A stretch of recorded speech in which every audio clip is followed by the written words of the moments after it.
What is double edged sword மீன்? ஆமென். இருபுறமும் கருக்குள்ள பட்டயம் என்றால் என்ன?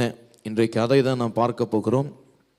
இருபுறமும் கருக்குள்ள பட்டயம் என்றால் என்ன, அதை எப்படி நாம் பயன்படுத்துவது என்பதை குறித்து நாம் பார்க்க போகிறோம். எபிரேயருக்கு எழுதின புஸ்தகம் 4ஆம் அதிகாரம் 12ஆம் வசனத்திற்கு நேராக நாம் திருப்பிக் கொள்வோம். தேவனுடைய வார்த்தையானது ஜீவனும் வல்லமையும் உள்ளதாயும் இருபுறமும் கருக்குள்ள எந்த பட்டயத்திலும் கருக்கானதாயும் ஆத்துமாவையும் ஆவியையும் கணுக்களையும் ஊனையும் பிரிக்கத்தக்கதாக உருவ குத்துகிறதாயும் இருதயத்தின் நினைவுகளையும் யோசனைகளையும் வகை அறுத்துகிறதாயும் இருக்கிறது. அப்போ தேவனுடைய வார்த்தை எப்படிப்பட்டதாக இருக்கிறது என்று இங்கே எபிரேயருக்கு எழுதின புஸ்தகத்தில் 12ஆம் வசனம் சொல்லுகிறது. இருபுறமும் அது கருக்குள்ள பட்டயத்தை போல் இருக்கிறது. அப்போ வசனம் என்ன சொல்லுது? ரெண்டு பக்கமும் இந்த தேவனுடைய வார்த்தை ஷார்ப்பான ஒரு பட்டயம் எப்படி இருக்கும் பாருங்க. Sharp edged swords. அல்லேலூயா. ஒரு முனை மாத்திரம் ஷார்ப்பா இருக்கிறது கிடையாது, ரெண்டு முனையும் ரொம்ப ஷார்ப்பா இருக்கு இந்த ஸ்வோர்ட்ல. அதுதான் இங்கே வேதம் சொல்லுகிறது டூ எட்ஜட் ஸ்வோர்ட். அல்லேலூயா. Double edged sword. இருபுறமும் கருக்குள்ள பட்டயம், ரெண்டு பக்கமே ஷார்ப்பா இருக்கு. அவ்வளோ பவர்ஃபுல் தேவனுடைய வார்த்தை என்று நாம் இங்கே வாசிக்கிறோம். இன்னொரு வசனத்திற்கும் நேராக நான் உங்களை கொண்டு சொல்லுகிறேன். எபேசியருக்கு எழுதின புஸ்தகம் 6ஆம் அதிகாரம் 17ஆம் வசனம். ரட்சண்யம் என்னும் தலைச்சீராவையும், இப்ப கவனிங்க, தேவ வசனமாகிய ஆவியின் பட்டயத்தையும் எடுத்துக்கொள்ளுங்கள். அப்போ கர்த்தருடைய வசனம் இங்கே என்ன சொல்லப்படுகிறது? எபேசிய திருச்சபைக்கு பவுல் சொல்லுகிறார், கர்த்தருடைய வசனம் ஆவியின் பட்டயமாய் இருக்கிறது. அல்லேலூயா. அந்த பட்டயம் எப்படிப்பட்டதா இருக்கிறது என்று எபிரேயர்ல வாசித்தோம். அது இருபுறமும் கருக்குள்ள பட்டயம். அப்போ கர்த்தருடைய வார்த்தை அவ்வளவு வல்லமை உள்ளதா இருக்கிறது. நம்முடைய கரங்களிலே அது ஒரு மிகப்பெரிய ஆயுதமாய் இருக்கிறது. அல்லேலூயா. எத்தனை பேர் கர்த்தருடைய வார்த்தையை ஆயுதமாய் பார்க்கிறீர்கள்? இன்றைக்கு நான் சொல்லுகிறேன் உங்களுக்கு ஒரு நற்செய்தி என்னவென்றால், உங்கள் கைகளிலே கர்த்தர் பட்டயத்தை கொடுத்திருக்கிறார். ஆவிக்குரிய காரியத்தை ஜெயிப்பதற்கு, ஆமென், ஆவிக்குரிய போராட்டங்களை மேற்கொள்ளுவதற்கு. அப்ப ஆவிக்குரிய போராட்டத்தை மேற்கொண்டால் பூமிக்குரிய காரியத்தை நீங்கள் சுலபமாக மேற்கொள்ளலாம். ஏன் நான் இப்படி சொல்லுகிறேன்? ஏனென்றால் இந்த உலகம், இந்த physical world came from the spiritual world. அல்லேலூயா. ஆவியின் மண்டலத்திலிருந்து தான் இந்த மாம்ச மண்டலம் வந்தது. அப்போ ஆவிக்குரிய காரியத்தை நீங்கள் கற்றுக்கொள்ளுவீர்களானால், ஆவிக்குரிய போராட்டங்கள், யுத்தங்கள், பிரச்சனைகள், அவைகள் கர்த்தருடைய வார்த்தை கொண்டு நீங்கள் ஜெயிப்பீர்களானால், மாம்ச உலகத்திலே உங்களை ஜெயிப்பதற்கு நான் சொல்லுகிறேன், எதுவுமே பெரிய பிரச்சனை இருக்காது. எதுவுமே உங்களை தோற்கடிக்க முடியாது.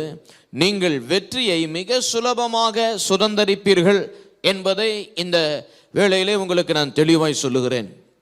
அப்போ கர்த்தருடைய வார்த்தையை நாம் லேசாக பார்க்கிறோம். இந்த காலங்களிலே கர்த்தருடைய வார்த்தையிலே என்ன இருக்கிறது என்று யோசிக்கிறோம். கிடையாது. கர்த்தருடைய வார்த்தையிலே மிகப்பெரிய வல்லமை இருக்கிறது. கர்த்தருடைய வார்த்தையிலே மிகப்பெரிய அதிகாரம் இருக்கிறது. இந்த வார்த்தை எதற்கு ஒப்பா இருக்கிறது? ஆவிக்குரிய மண்டலத்திலே பட்டயத்திற்கு ஒப்பாக இருக்கிறது. வாசிக்கிறேன். வெளிப்படுத்தல் எழுதின புஸ்தகம் 1ஆம் அதிகாரம் 16ஆம் வசனத்திற்கு நாம் திரும்பிக் கொள்வோம். தமது வலது கரத்திலே 7 நட்சத்திரங்களை ஏந்தி கொண்டிருந்தார்.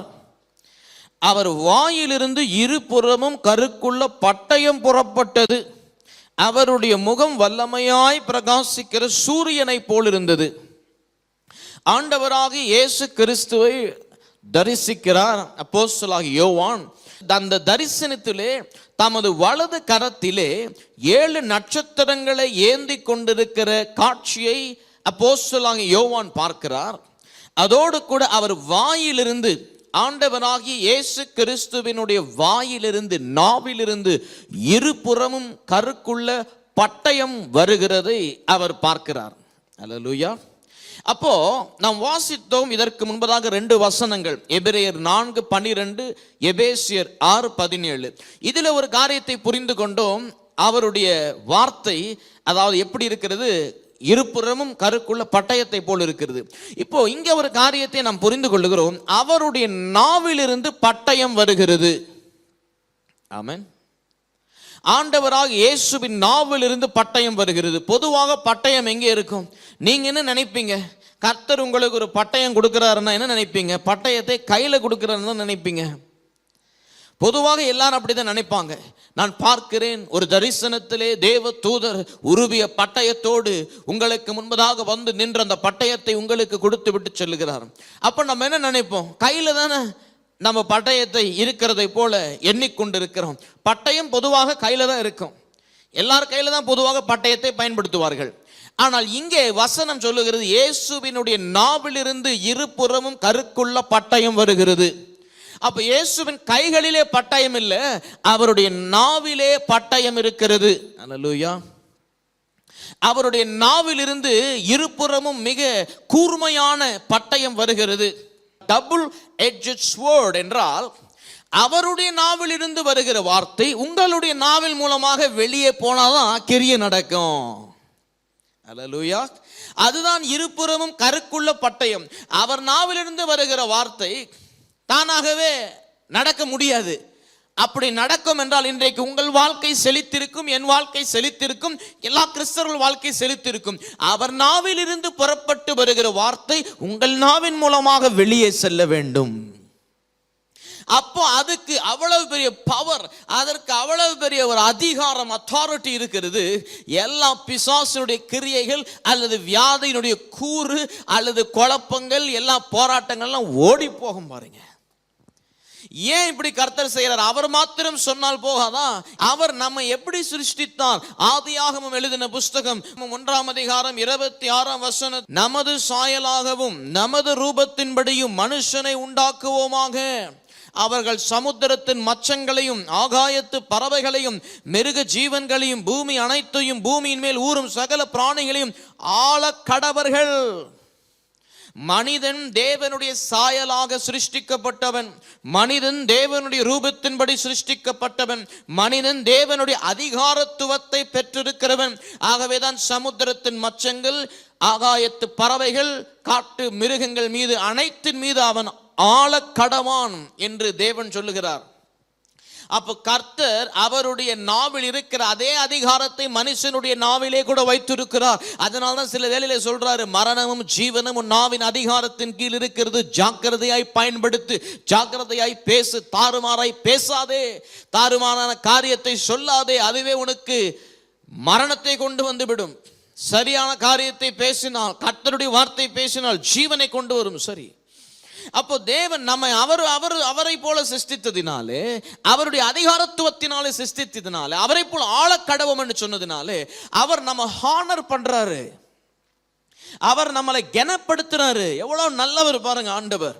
அவர் நம்மை மகிமைப்படுத்துகிறார்.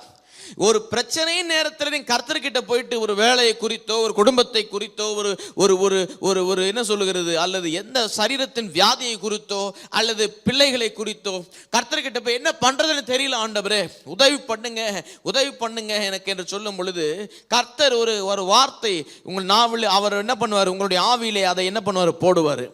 அவருடைய வசனத்தை வாசிக்கும் பொழுது அவருடைய வார்த்தை, இதெல்லாம் வசனம்லாம் அவர் நாவிலிருந்து புறப்பட்டு வந்த வார்த்தைகள், இது உங்களுடைய ஆவியிலே வைப்பார் பாருங்க. நீங்க இதை எடுத்து என்ன பண்ணணும், உங்க நாவலை கொண்டு பேசணும். அப்ப என்ன ஆகும், கர்த்தருடைய வல்லமை அந்த சூழ்நிலையிலே வெளிப்படும், காரியங்கள் நடக்கும்.